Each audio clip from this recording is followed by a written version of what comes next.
Alright, ladies and gentlemen, Fab's in the house, and today I'm in the house with the Edgar Cole Knives Chimera, here with me for a quick review, but hey, don't forget to like the video and to subscribe to the channel if you're enjoying this kind of content right over here. Would you look at this? This is has been sent in by my buddy.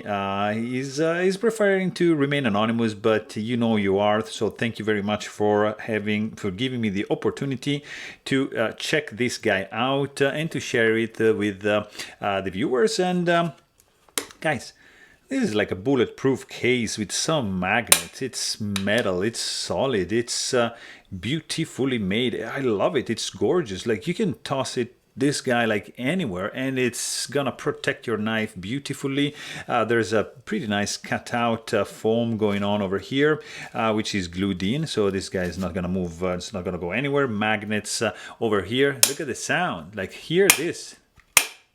Guys, this is loud. This is fantastically made case for this fantastically made knife, guys. This is the Edgar Cole Chimera. This is a titanium frame lock. It is, let's see, overall length of this guy is going to be 7.75 inches with a 3.25, maybe like, yeah, 3.3 inch long blade. Really good, super slender. It's nicely done. It's the milling is just, yeah, that's the milling style number one. This guy is coming with fancy proud. That's the style of this backspacer. I believe this is copper, and it's just gorgeously done, guys. Would you look at the detail around this backspacer over here?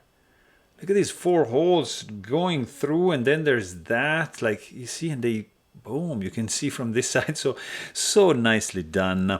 Nice fullered blade. I believe this is CTS XHP steel. I wasn't able to track down the steel, or like it could be M390, but I believe it's CTS.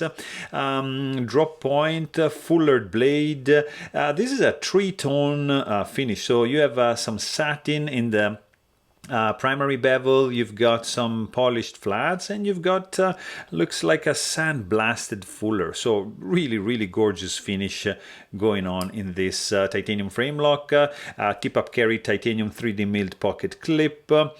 You've got this slotted pivot screw, which reminds me something like that. I mean, it's you have internal skeletonization going on. There is a lot to like about this guy, but hey, if you want to know more, please check out my full-length review, and don't forget to subscribe. Thanks for watching. Stay tuned.